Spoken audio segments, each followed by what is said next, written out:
जय श्री कृष्णा। कैसे हैं बच्चे आप लोग? इम्पॉर्टेंट टॉपिक आपके सामने है और इस टॉपिक के बारे में हम डिटेल्स आपको बताएंगे कि क्या है। सुनिए पहले ध्यान से। Prudence concept.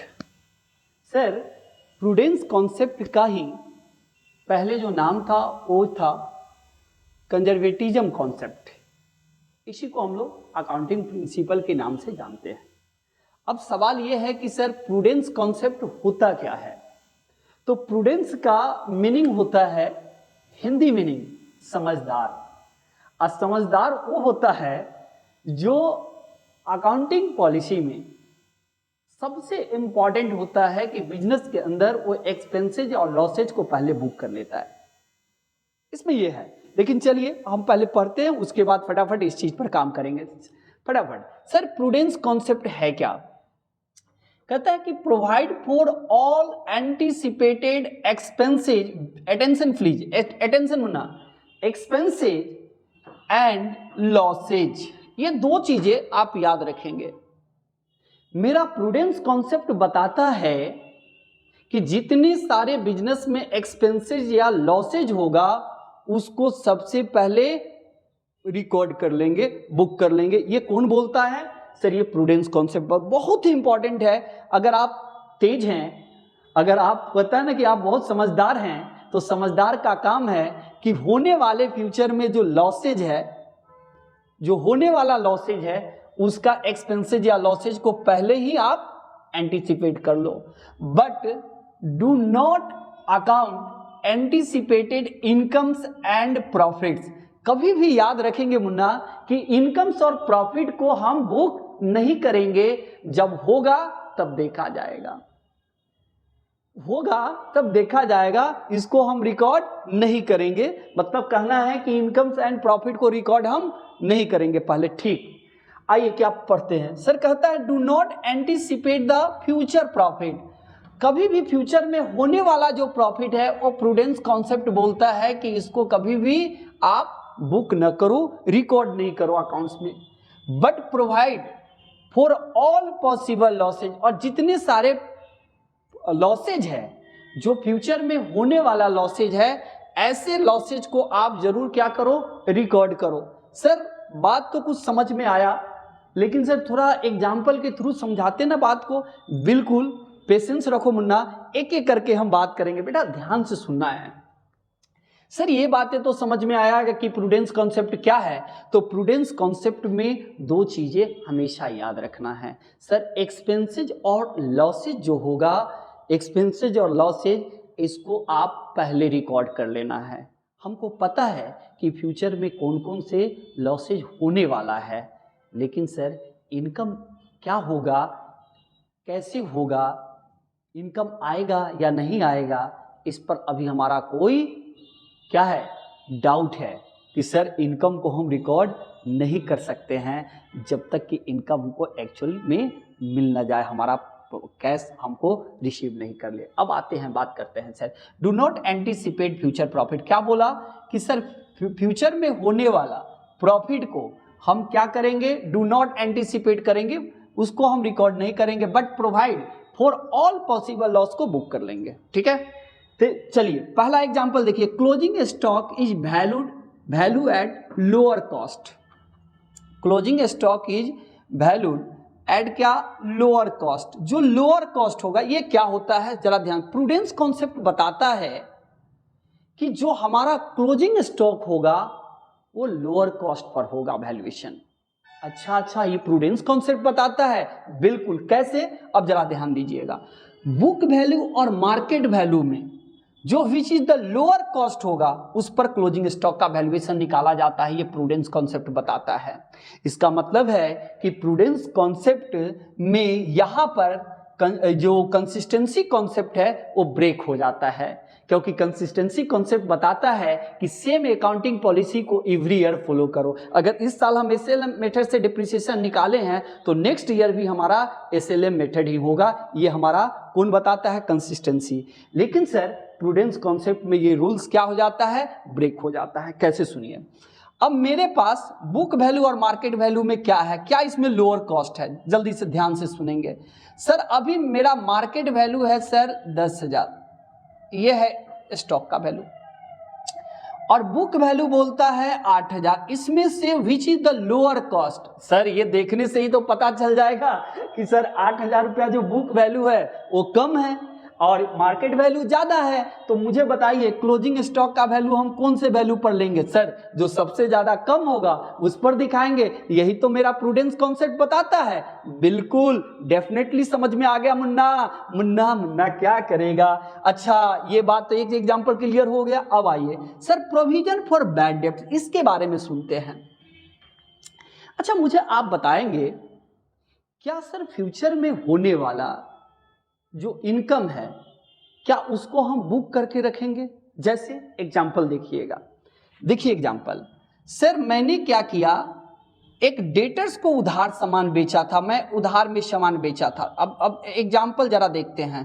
सर मैंने क्या किया था, डेटर्स को 50,000 का सामान उधार बेचा था, मैंने गुड्स को उधार में क्रेडिट सेल कर दिया था। अब ध्यान से मेरी बात को सुनेंगे। अब बताइए ये डेटर्स आपके लिए क्या है, एसेट्स है, और आप गुड्स उधार में बेचे हैं। बेटा यहां से मुन्ना तुमको 50,000 रुपया मिलने वाला है, अभी मिल गया क्या?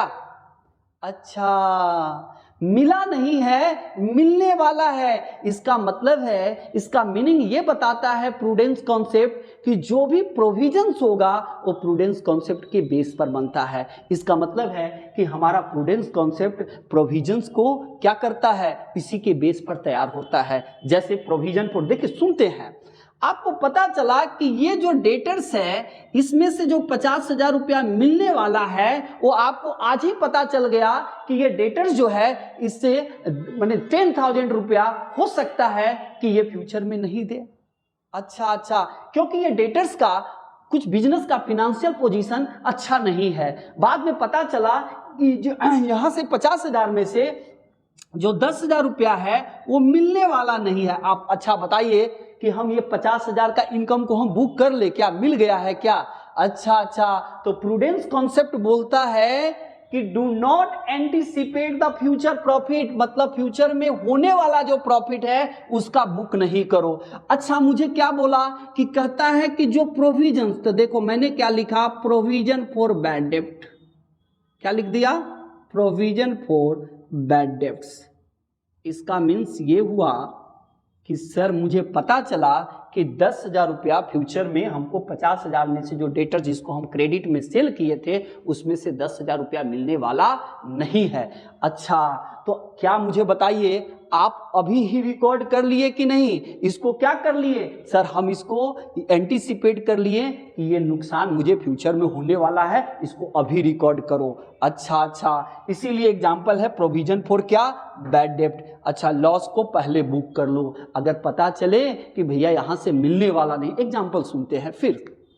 अच्छा मुझे बताइए, अब लिखा है कि सर प्रोविजन फॉर डिप्रिसिएशन, क्या आपके बिजनेस में प्लांट है, मशीनरी है, फर्नीचर है, क्या आपके पास ये, आप ये नहीं सोच रहे हैं कि इसका वैल्यू धीरे धीरे आपका बढ़ता जा रहा है कि घटते जा रहा है? सर हर एक अकाउंटिंग ईयर में इसका वैल्यू क्या होगा, घटेगा। जैसे सुनते हैं सर मेरे पास, ध्यान से मेरे बात को सुनिए।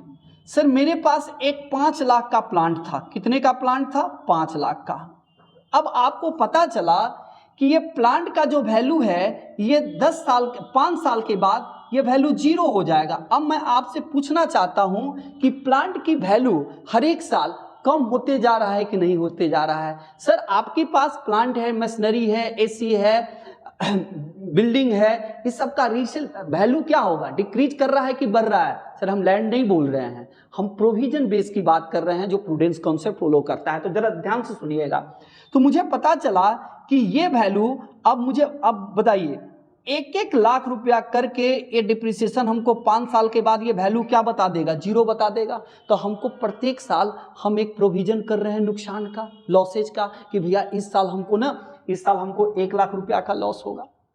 मेरा जो प्लांट है 5 लाख में से 1 लाख अब 4 लाख का वैल्यू हो जाएगा। फिर नेक्स्ट ईयर आपकी वैल्यू कम हो जाएगा।